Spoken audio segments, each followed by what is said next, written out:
All righty, 10:02 on the fan. What's going on, everybody? This is the Tiki and Tierney Show. Every once in a while, there's a Tiki and Tierney alert.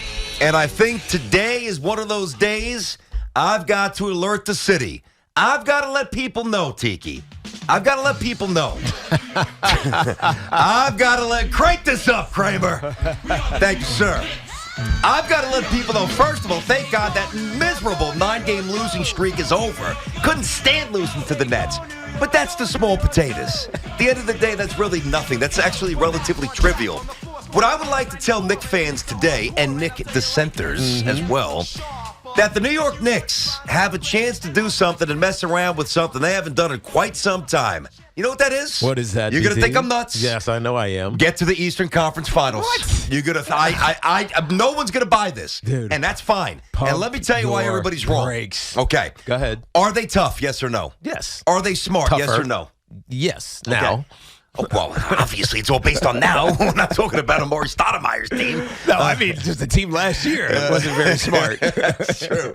They've got one of the best lead guards in the NBA. Jalen Brunson is absolutely criminal. I know he can still find his way on the All-Star team. Jalen Brunson has been a godsend. Facts. Wow, he's been great. Facts. They've got an incredibly reliable number 2 in Julius Randle. You can critique him all you want. The guy's a terrific number 2. He's an all-star, again, all right? You got size in the middle, particularly when Mitchell Robinson comes back, which, by the way, is soon. And now you start to look around, you're like, okay. So for years, you try to conjure up faith in the Knicks, and you'd have to say, well, look at the teams that they would have to beat. And you just knew the only time you could conjure up energy to support a little bit of a Knick run recently is if the teams up top weren't that good. What I'm here to tell you is, for the first time in a long time, the Knicks are actually bringing something interesting and transferable enough in the playoffs to the table every night to make other teams squirm. Now, I'm going to put, of course, the Celtics and the Bucks different level. No doubt. Yeah. We delineate that. Do not tell me that you can't mess around, beat the Sixers. Don't tell me the Cavs are beyond reproach. Don't tell me you're not better than the Heat now. Don't tell me that the New York Knicks are not possibly ready to do something. So if I look at where they sit right now, and it's 7, and it doesn't even matter because it's still early enough in the season when things are going to change significantly. I think they're better than Miami. Clearly, they're better than Brooklyn. Brooklyn's a play-in team at this point. The way that they're trending, there's too many ISO players and not enough talent around any superstar, unless Ben Simmons somehow figures out how to be the guy that everybody thought he was when they drafted him. So Brooklyn's going to fall. I think they're better than Miami. Philly they beat just a week or so ago, and I'm not terrified of the Philadelphia 76ers. Nope. It's the top 3 teams in my mind that give me a little bit of pause. If the Cleveland Cavaliers had not acquired Donovan Mitchell, I would co-sign what you're saying. You know, Boston, Milwaukee aside, Milwaukee's on a 10-game win streak, including beating the best team in the West, the Denver Nuggets, although Jokic did not play in that game, but still, they're on a 10-game win streak. So you throw Boston and Milwaukee in a separate category.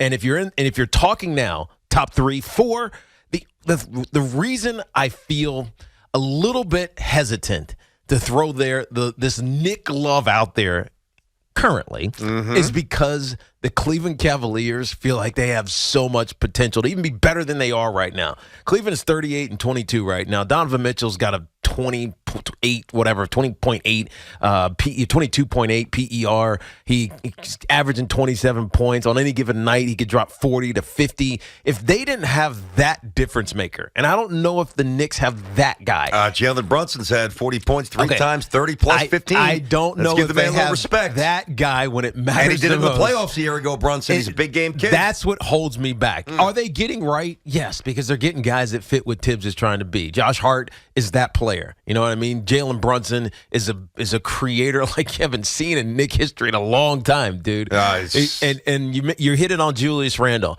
The challenge is when I look at some of these other pieces, like what's quickly going to be, it's going to be a sniper is what he's going to be. What's Obi Toppin going to be not very much. relegated to the Brent? What is R.J. Barrett, who was first 14 minutes was statless. He was 0 for 5, no rebounds, no assists, Statless. nothing. Yeah, no, I mean, come on. He's tough to watch. He's not it. So, I keep telling you that. So when you have, but he's paid like he's kind of it. Yeah. And so when you have that those couple of questions and those holes, it really makes me worried about how they compete. Forget the, 5 through, bottom. Mm-hmm. How do you compete with Cleveland? How do you compete with Milwaukee? And how do you compete with the Boston Celtics, who are the best team in the East right now? All right, 877-337-6666. Tiki and Tierney on the Fan inside of our Town Fair Tire studio. Our friends at Town Fair remind you that you always get the guaranteed lowest price on name brand tires from Connecticut to Maine. Nobody beats Town Fair Tire. Nobody. CC Sabathia, by the way, going to be in studio. We will chat with CC at 11:40 and hit all things baseball. That'll be great. I mean, listen, see, the other thing that you have to factor in, I think the Knicks are a very different team now, but think about their record and think about the 6, 7, maybe even 8 late game malfunctions they've had this year when they didn't really have full identity yet, when Brunson was still getting used to New York, before Josh Hart came here, before Grimes ascended to a more meaningful role as a two-way player. They lost the game. They were up by 9 points with 30 seconds in Dallas. I mean, they choked out a 20-plus point lead against the Hawks in Portland. Doesn't that tell you something, though? It tells me who they used to be, which is why I didn't say that I thought that they could do anything 2 months ago. This Knicks team, you have to watch. I know you're watching, but you have to watch this Knicks team every night to identify the integrity and the purpose in which they play. Now, I understand it's not the 90s and it's not the early 2000s, but there's still a few recipes in basketball that if you're well coached, and they are, I'm not saying he's Red Holtzman or Pat Riley, but Tibbs is fine. If you're well coached and you protect the ball, which they do, the Knicks are top 3 in fewest turnovers on the season. You've got a playmaking guard who can get a bucket whenever he wants, a number 2 in Randall who's very reliable, and you got big man depth with Mitchell Robinson, Sims, and Hartenstein. And I mean, you have the pieces here. Is this just not recency bias because of how good it feels when the pieces work? Right, when Josh Hart's doing what he's doing, but he always does it. He's always been this player. I understand that. I'm saying, but Jalen Brunson is. I mean, Jalen Brunson is going to be great all season. He's been great already all season. He's going to be that way all year. Julius Randle seemingly has figured out exactly what his role is. It's not to be this ISO dominant player. It's to be a contributor to everyone else, as well as being at times be an ISO guy and really just be an elite athlete. Right. So is this not a recency bias? Because it looks and feels really good right now as opposed to what they actually are. I don't know if I know exactly who they are over the long haul. I know who they are right now. I just don't know who they are over the long haul. That's why I stopped short. It's a fair question. I stopped short of saying, man, this team can go a long way. Can they be top 4? Right? Can they host a playoff game? Yeah, I think that's definitely the case. Because, again, I think they're better than Brooklyn, who's above them, and they're better than Miami, who's above them right now. It's the Cavs, it's the Milwaukee Bucks, and I mean Middleton's not even playing right now. No. And obviously the Boston Celtics, who are obviously the best team in the East. I mean, listen, there's a couple of ways to get a higher seed. There's when you just have an ungodly amount of talent or one absolute megastar, transcendent superstar like Giannis that elevates the entire franchise. You win 58, 60, 62 games. You're a top seed. Same with Tatum and Jaylen Brown, the crew up there in Boston. That's one path. That's the conventional path. That's the path that usually is going to get you to a championship. We're not talking championship. What I'm saying is the Knicks have the pieces where I believe no matter who they play, they've even beaten the Celtics. No matter who they play, there's not enough of an identifiable deficiency, and there are enough surpluses of good characteristics where I give him a puncher's chance. I mean, I really do. And, I mean, I'm pumped. And it's not just, listen, then you got the Nets. I mean, you have to beat them if you want to, and then, by the way, you can minimize the Nets' talent. Yeah, Nets have talent. They do. This Nets team has talent. But the current construction is like brand new. I'm not overreacting to the fact that you beat the Brooklyn Nets without Kevin Durant and Kyrie Irving. I'm not. And no. And Vaughn's got to figure out this new rotation. I don't know why Claxton played 22, 23 minutes. Lots of critique from the Nets side last night. But this is not like the Knicks showed up last night and they looked like this cohesive group. They have been showing this sign and this trend for a while. I love what I see. You heard the term, you hear the term connected. I've said that a lot. And you know when a team's not connected. You know you're not getting back on defense. You're just not connected. You're not together. And it's hard to express it, but if you see it and you know it. And this team is connected. And I love it. Now, the problem is Barrett. The problem is R.J. Barrett. Well, he's supposed to be a star, and he's not. But other than that, I like where this Knicks team is. I just can't throw them into the Eastern Conference final conversation, at least not yet. All right. Tony's in Lodi. Let's get some reaction to this. Tony's on the fan with Tiki and Terry. What's up, Tone? BT, huge Knicks fan. First time in a long time I actually get excited to sit down and watch a Knicks game. Yep. Love the Josh Hart edition. We got to get Mitchell Robinson back because Hartenstein's only going to hold up for so long. But, my God, R.J. Barrett is awful. He's entering Francisco Lindor territory for me. Ooh.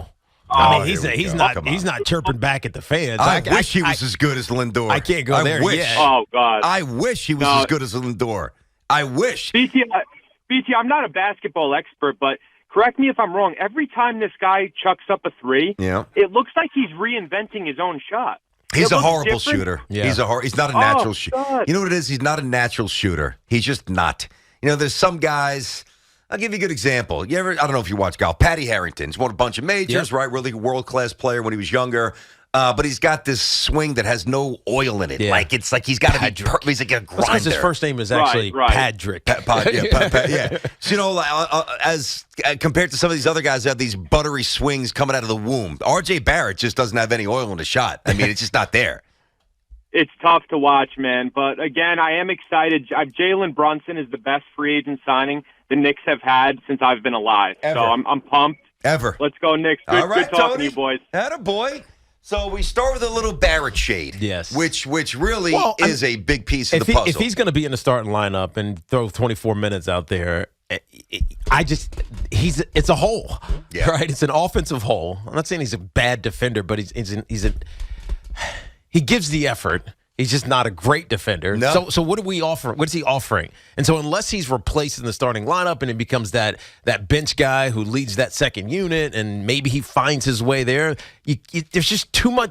There's too much inefficiency with him in the starting lineup. And I understand that that's probably not going to be the case the whole way. I'm sure that Tibbs is going to find a way to figure this starting lineup, but right now there's just too many question marks, right? In the starting lineup, including Jericho Sims, who started last night as well. Yeah, no, he's in the dunk contest too. He's got that 44-inch vertical. I didn't know he jumped that high. Let's get Patrick down in Atlanta on the free Odyssey app. He's up with Tiki and Tierney. Pat, good morning. How are you? What's up, Pat? Hey, good morning, guys. Tiki, I love you, but you're bringing me down. Why am I bringing you down? I'm just keeping it real, bro. I got amazing seats, amazing corporate seats for Wednesday, tomorrow night. And I'm like all pumped up. And then I'm listening. I'm like, oh, my God, Tiki's bringing me down. He's bringing me down. You can I need still a little go there more and be hyped. Brand, a little less Tiki today. Yeah, dude, it's all good. Go have a Bud Light or whatever the heck they serve up there. It's probably an IPA at this point. Go have an IPA. You'll be good, bro. You'll be good. My 11-year-old daughter 3 years ago tried to become a Hawks fan. She wanted a Trae Young jersey. Okay. And I had these seats, and I left her home for 2 games when the Knicks came down, back-to-back games in the season. So I brought her back around. She said to me last night, she said, Dad, do you think that the Knicks fans that will be there will start that Trae Young chant? And if they do, can I take part? I was so pumped up. Get out. I've been so pumped up ever since. Wow. That's funny. Yeah, That's funny. I mean, listen, you raised her well, Patrick. You know what's funny, too? You never know. Thanks for the call there, Patrick. You never know. I'm not sure that there's an exact correlation here, but it's a bit of a reach, but I still think the premise applies here. You never know when an unexpected story is in the blossoming stage. Think about how we perceived the Giants coming into the season. Just think about it. Yeah. So you never know. I know football's different because it's once a week and one wacky occurrence or whatever. And you could go from a team that nobody thinks can accomplish anything to a team that, granted, got rolled in the divisional matchup, but gave their fans an incredible season. I look at this team and I say, all right, I thought they'd be fairly competitive coming in. I thought they'd be in that 7, 8, 9-ish spot. And they're better than I thought because Brunson's better than I thought. Mm-hmm. And Randall's kind of back to being Randall. And Josh Hart is awesome. I told Tiki yesterday, I said, Josh Hart is like a modern version of John Starks. His energy now is also a little erratic shooting. John was streaky, and I think Josh is a little streaky too. Yeah. But for an undersized kind of guy at 6'5", He's attacking the window. He's attacking the rim. He does something great. He's imploring the crowd. He's tapping the jersey. Like, there is a real, identifiable, palpable energy with the Knicks, and I'm here for it. And Josh, I think it's great. And Josh was good last night, too, as well. Phenomenal. He scored 27. Yeah, but it was also for shooting. Yeah. Right? 3 for 4, right? No, 4 out of 6 from three-point range. Couple of and ones. Yeah. And so he fit the role was this his first game? Second game with the Knicks. So his first game, he had like 7 points, 5 rebounds, like a little bit of everything. Yeah. He's failed himself. I didn't see that one.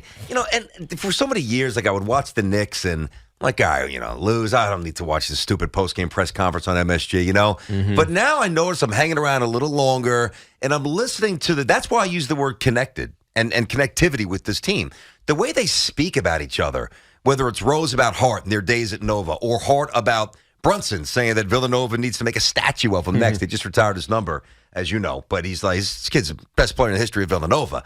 Or Randall, lauding some of his younger teammates, Grimes. Like, there's just, I think there's a pecking order with this team. Like, there's order and there's direction. Yeah. No, I hear and there's talent. I hear all that you're saying, But, and I agree with that. They're on the right path right now. Tibbs feels like he's with the shortened rotation. He's got his mind right, but there's too many holes on this team for me to sit here and say that this team is making the Eastern Conference Finals. There's no way the Knicks are making the Eastern Conference Finals with Boston, Milwaukee, and Cleveland sitting above them. Can they host a playoff game? Sure. Eastern Conference Finals? Not so sure. Conservative Tiki showing up again. Conservative Tiki. Afraid to step out on that limb, or fan BT. hey. Uber fan BT. Hey, screaming listen. from the mountaintop. Hey, listen. I mean, and by the way, Huff,